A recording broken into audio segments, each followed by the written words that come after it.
कराया जाएगा। परीक्षा सेंटर से बाहर निकलते ही आधा रास्ता भी व्यक्ति सफ़र तय नहीं करता है और परीक्षा लीक हो जाती है।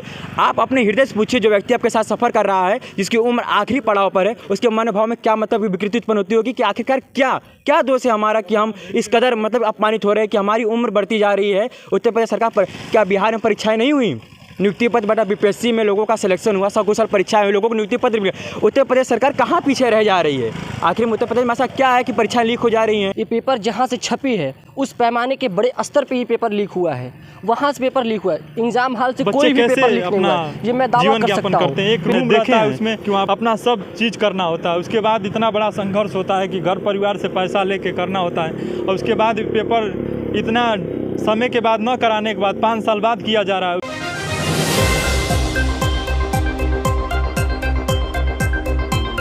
आज के युग में हर युवा का सपना होता है सरकारी नौकरी। सरकारी नौकरी के लिए फॉर्म तो हज़ारों में आते हैं, लेकिन उसकी दावेदारी लाखों में किया जाता है।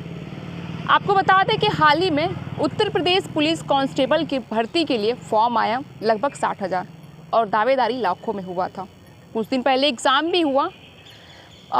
उत्तर प्रदेश के तमाम जो हमारे तैयारी करने वाले युवा साथी हैं, वो बड़ी मशक्क़त के साथ एग्ज़ाम देने अपने शहर से दूसरे शहर में जाते हैं। रात कोई स्टेशन पे गुजारता है, तो कोई बस स्टैंड पे गुजारता है, तो कोई रात को इस सेंटर पे पहुंच जाता है ताकि मैं सुबह एग्ज़ाम के लिए लेट ना हो। लेकिन जब एग्ज़ाम देख के जैसे ही वो फ्री होते हैं तो एक खबर पूरे उत्तर प्रदेश में हाहाकार मचा देता है कि उत्तर प्रदेश पुलिस कांस्टेबल का जो पेपर है वो लीक हो गया है। इसी सब मुद्दे के लिए जुड़ चुके हमारे साथ काशी के युवा और जानते हैं कि उत्तर प्रदेश पुलिस कांस्टेबल का जो पेपर लीक होने की खबर है, उन खबर से ये क्या सोचते हैं। अपना परिचय दीजिएगा। मेरा नाम अमरनाथ यादव है, डिप्लोमा का छात्र हूँ, पीजीडीसीए। आप भी छात्र हैं? आपने उत्तर प्रदेश का एग्जाम पुलिस हमने यूपी पुलिस का एग्जाम दिया। 17 तारीख को फर्स्ट शिफ्ट में एग्जाम था मेरा। सेंटर कहाँ पे गया था? सेंटर आदर्श इंटर कॉलेज जो बनारस में था। अच्छा, एग्जाम कितने क्वेश्चंस किए थे आपने? हमने 135 क्वेश्चन किया था लगभग। मेरा 110 क्वेश्चन लगभग सही है। क्वेश्चंस का लेवल क्या था? नॉर्मल था या फिर हाई? लेवल ठीक था, लेकिन जब हम लोग ने एग्जाम दे के निकला बाहर, पता चला कि पेपर ही आउट है, तो हम लोग कहीं ना अनुमान लगा ही लिए कि लगता है कि बच्चे, अब हम लोग कहीं ना कहीं 130 पे रख गए, तो बच्चे लग रहा है 135 से 140 प्लस कर दिए जो लीक हुआ पेपर। और कहीं ना कहीं आजमगढ़, गाजीपुर, बलिया बड़े पैमाने पे पेपर को 100 रुपये, 150 रुपये में बेच दिया गया। 100 रुपये और 150 रुपये में टेलीग्राम के माध्यम से, व्हाट्सएप के माध्यम से बेच दिया गया।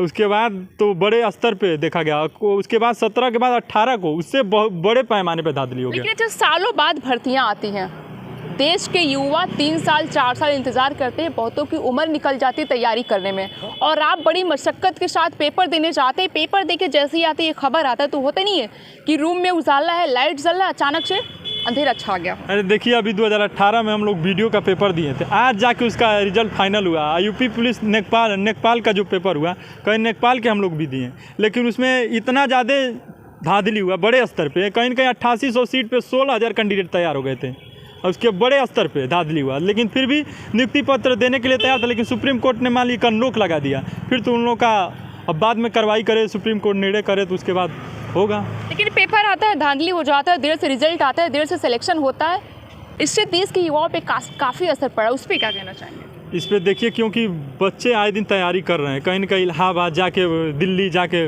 तैयारी संघर्ष कर रहे हैं, एक रूम लेके कैसा व्यवस्थाएं हैं। हम लोग तो इलाहाबाद रहे हैं, इलाहाबाद विश्वविद्यालय में भी रहे, सब जगह देखे हैं कि वहाँ बच्चे कैसे अपना जीवन यापन करते हैं। एक रूम रहता है, उसमें अपना सब चीज़ करना होता है, उसके बाद इतना बड़ा संघर्ष होता है कि घर परिवार से पैसा लेके करना होता है, और उसके बाद पेपर इतना समय के बाद न कराने के बाद 5 साल बाद किया जा रहा है, उसके बाद भी पेपर लीक हो जा रहा है। बताइए, और उसके कम से कम उसके घर वाले भी कितना प्रेशर करें। इसके देख रहे हैं कि फतेहपुर में कितने लड़के, एक लड़का जो था आत्महत्या कर लिया इसी के चक्कर में।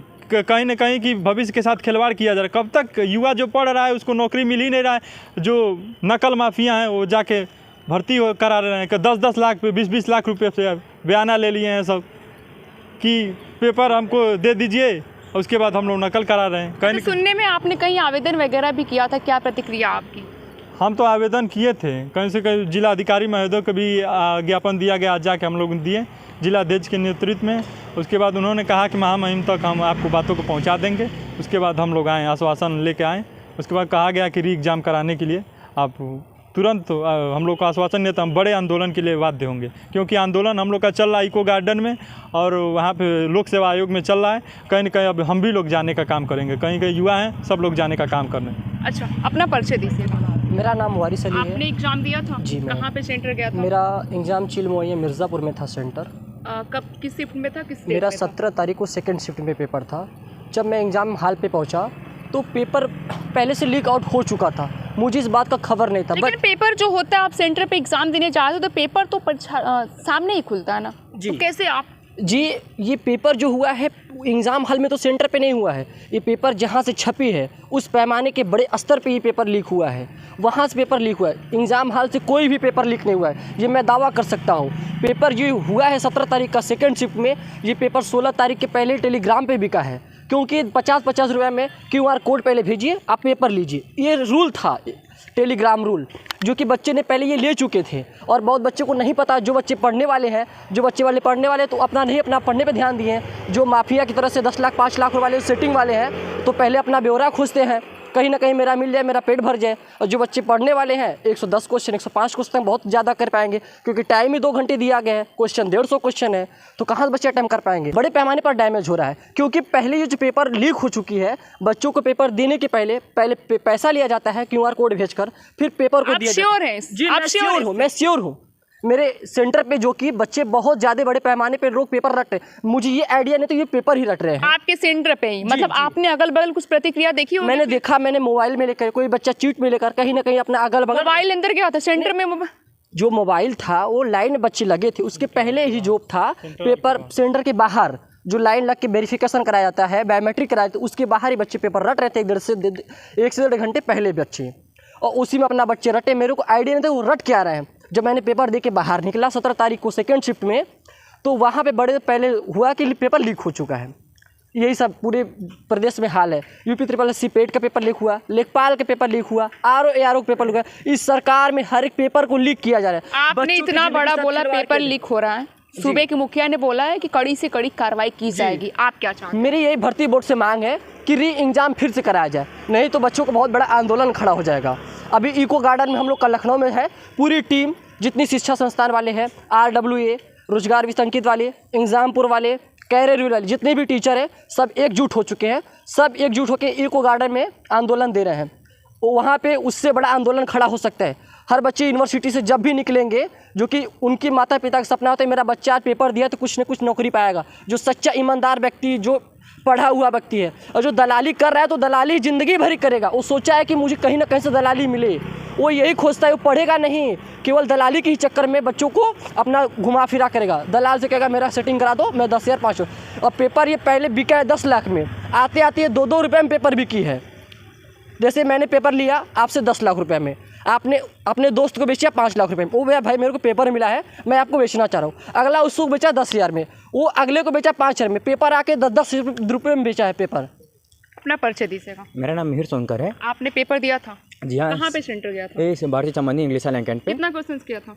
अब देखिए इसका आकलन तो मैं अगर सकुशल पेपर हो जाता है तो आंसर की कैसे मैं तो एकदम श्योर बताता कि कितना परीक्षाएं में परीक्षा देने पर मेरा प्रश्न पत्र सही रहा, किंतु बहुत मतलब कि सवाल ये है कि आखिर में युवाओं के साथ हो क्या रहा है। जब आप पेपर देकर आए, आपको एक खबर मिलती है कि पेपर लीक हो चुका है, तो आप कैसा महसूस करते हैं? वास्तविकता यह है कि एक आघात सा लगा मुझे, क्योंकि काफ़ी दिनों का संघर्ष रहा और काफ़ी दिनों की मेहनत रही कि एक ये सपना, काफ़ी दिनों या फिर कैसे थे, काफ़ी सालों? नहीं, आप ये मान के चलिए, क्योंकि लगातार हम लोग विश्वविद्यालय में भी मतलब कि यहाँ से परास्नातक के छात्र हिंदी साहित्य के और वर्तमान में पूर्वांचल BEd कर रहे हैं, तो शुरू से जारी कोशिश रही कि देश के आगे बढ़ाने के लिए सरकारी नौकरी कर देश के उज्जवल भविष्य में अपना योगदान दिया जाए।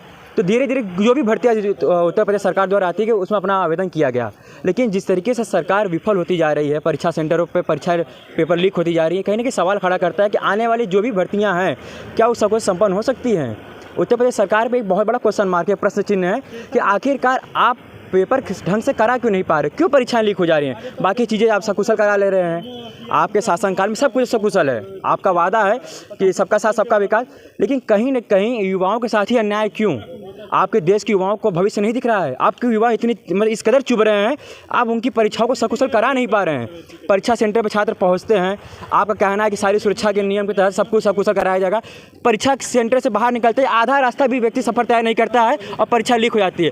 आप अपने हृदय से पूछिए, जो व्यक्ति आपके साथ सफ़र कर रहा है, जिसकी उम्र आखिरी पड़ाव पर है, उसके मनोभाव में क्या मतलब विकृति उत्पन्न होती होगी कि आखिरकार क्या दोष है हमारा कि हम इस कदर मतलब अपमानित हो रहे हैं कि हमारी उम्र बढ़ती जा रही है। उत्तर प्रदेश सरकार पर क्या बिहार में परीक्षाएं नहीं हुई? नियुक्ति पत्र बटा बीपीएससी में लोगों का सिलेक्शन हुआ, सकुशल परीक्षाएं हुई, लोगों को नियुक्ति पत्र मिले। उत्तर प्रदेश सरकार कहाँ पीछे रह जा रही है? आखिर में उत्तर प्रदेश में ऐसा क्या है कि परीक्षाएं लीक हो जा रही हैं? पेपर आप समझिए कि सोशल मीडिया के माध्यम से पेपर रद्दी के भाव बिके जा रहे हैं। इसके लिए आप दोष किसको मानते हैं? कहीं ना कहीं उत्तर प्रदेश सरकार इसके लिए बहुत बड़ी दोषी है, क्योंकि प्रदेश के मुखिया को ये बात समझनी चाहिए कि युवाओं का भविष्य इतना सस्ता नहीं है। प्रत्येक मतलब आप विश्वविद्यालय के छात्रों में जो बच्चे पढ़ रहे हैं या जो प्राइवेट हॉस्टल लेकर रह रहे हैं, उनके कमरों में आकर के देखिए, वो सिर्फ एक कमरा नहीं है, एक सपनों का संसार है। व्यक्ति सीमित होकर रह जा रहा है अपने बिस्तर में, किताबों के बीच में। उसको संसार से मतलब नहीं है कि एक सपना है कि आज नहीं कल, कल नहीं परसों कहीं ना कहीं भविष्य हमारा उजागर होगा। प्रत्येक पैसे इकट्ठे करके संसाधनों, सीमित संसाधनों के बीच परीक्षा सेंटर पर जाके परीक्षा सकुशल देके एक मुस्कुराहट के साथ कि इस बार घर वालों को फोन करके इस बार हमारा सिलेक्शन हो जाएगा, माँ बाबू से कह के कि हाँ इस बार कुछ निष्कर्ष निकलेगा। लेकिन होता ये है कि सारे सपनों पर पानी फिर जाता है, परीक्षा लीक हो जाती है। कम से कम प्रदेश के मुखिया को विचार करना चाहिए कि युवाओं के साथ न्याय हो, कम से कम सकुशल परीक्षा हो, निष्कर्ष जो भी आए। लेकिन पहले ARO फिर यूपी कांस्टेबल परीक्षाएं होती जा रही हैं, देश की युवाओं का उम्र निकलता जा रहा है, उनके सपने जो है अंधकार में बदलते जा रहे हैं। इसका असर 2024 आ रहे पड़ेगा क्या? देखिए, कम से कम अब युवाओं को सोचना चाहिए कि प्रदेश में बदलाव की ज़रूरत है। विगत कई वर्षों से परीक्षाएं बहुत सीमित आ रही हैं। ये बात छुपी नहीं है कि इससे पहले शायद 2018-2019 में यूपी पुलिस की भर्ती आई हो, या इससे पहले जो भी परीक्षा है उनका रिजल्ट अब आ रहा है। जो 18 में वीडियो की परीक्षा हुई तो उसका निष्कर्ष अभी आया है। कहीं ना कहीं इसका सीधा प्रभाव आगामी चुनाव पर पड़ेगा। मैं पूर्णतः विश्वास से नहीं सकता, क्योंकि अब चीज़ें बदल चुकी हैं। लोगों की सोचने की क्षमता पहले जैसी नहीं रही। जहाँ तक हमने महसूस किया, अब लोग रोज़गार बात करना उचित नहीं समझते। मीडिया भी अब कहीं ना कहीं इस विषय को उतना उछाल के नहीं दिखाती जितना पहले दिखाती। 2014 के पहले भी हम लोग जब इंटर हाई स्कूल हुआ करते थे तो हमारे सीनियर्स जो थे, जो तैयारी क्या करते हैं, उनसे सुना करते थे कि हर वर्ष परीक्षाएं होंगी, हर वर्ष नौकरी के लिए सरकारी नौकरी का आवेदन आएगा, हर वर्ष रोज़गार मिलेगा। लेकिन जब से हम लोगों ने स्नातक किया है या फिर जब से हम लोगों ने पढ़ाई अपनी PG और कंप्लीट की, कहीं ना कहीं प्रदेश में हमने एक माहौल देखा है कि अब रोज़गार की बात कोई नहीं करना चाहता है। अब कोई रोज़गार की बात नहीं कर रहा है। फिर किसकी बात कर रहा है अगर रोज़गार की बात नहीं कर रहा है? आप खुद भी देख रहे हैं, किसी से नहीं छुपा है कि रोज़गार के अलावा सारे मुद्दों की बात होती है। मैं ये नहीं कहना कि आप किसी से भी, प्रदेश से किसी व्यक्ति से आप पूछिए, मीडिया हो चाहे सोशल मीडिया हो चाहे कोई भी व्यक्ति हो, रोज़गार पर खुल के बात करना। आप मुझे बता दीजिए, भाजपा के जितने भी नेता हैं या फिर जो पदाधिकारी हैं, कितनी बार उन्होंने रोज़गार पर विषय बात की? जो भी परीक्षाएं लीक हुई हैं उन पर पक्ष, सत्ता पक्ष के लोगों ने क्या अपनी प्रतिक्रिया दी है? आखिर उनके भी तो बच्चे हैं। अपने जिले, अपने विधानसभा से कितने लोगों ने आवाज़ उठाई? विपक्ष के लोगों ने तो आवेदन दिया कि हाँ परीक्षा निरस्त की जाए, पुनः जांच कर एक मतलब कि सकुशल परीक्षाएं कराई जाए, जिससे प्रदेश में एक जो समानता का माहौल बना रहे, युवाओं में विश्वास बना रहे कि ये सरकार हमारी भी है। हम रोज़गार, क्या रोज़गार ज़रूरी नहीं है? अगर सब कुछ ज़रूरी है तो रोज़गार भी जरूरी, जीविकोपार्जन के लिए रोज़गार बहुत ज़रूरी है। अगर आप ये तर्क देते हैं कि नहीं आप योग्य नहीं हैं, तो मैं ये कह सकता हूँ कि उत्तर प्रदेश सरकार रोज़गार देने के मामले में विफल है। आप इनकी बातों से सहमत है कि उत्तर प्रदेश सरकार रोजगार के मामले में विफल है? उत्तर प्रदेश सरकार रोजगार के मामले में जब से सरकार शासन सत्ता में 2017 के बाद आया है, तब से समझ लीजिए कि विफल है। कहीं से कहीं हम लोग तो तैयारी बहुत पहले से कर रहे हैं, क्योंकि मेरा तो 2018 GD में हुआ, अभी तक फंसा हुआ है।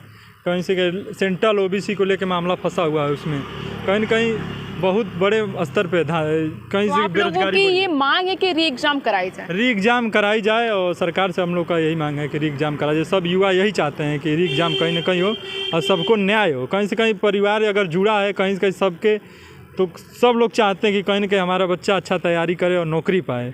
इसी के आस और उद्देश्य के साथ वो अपना तैयारी करता है। कहीं ना कहीं इसका बहुत बड़ा सरकार पे असर पड़ेगा, क्योंकि आने वाले समय लोकसभा चुनाव भी है। उसको मद्देनजर देखते हुए सरकार को निर्णय लेना होगा कि कहीं ना कहीं कि पेपर को री एग्ज़ाम कराया जाए और पुनः विद्यार्थियों को न्याय किया जाए, और जो नकल माफिया किए हैं उन पर कड़ी से कड़ी कार्रवाई किया जाए।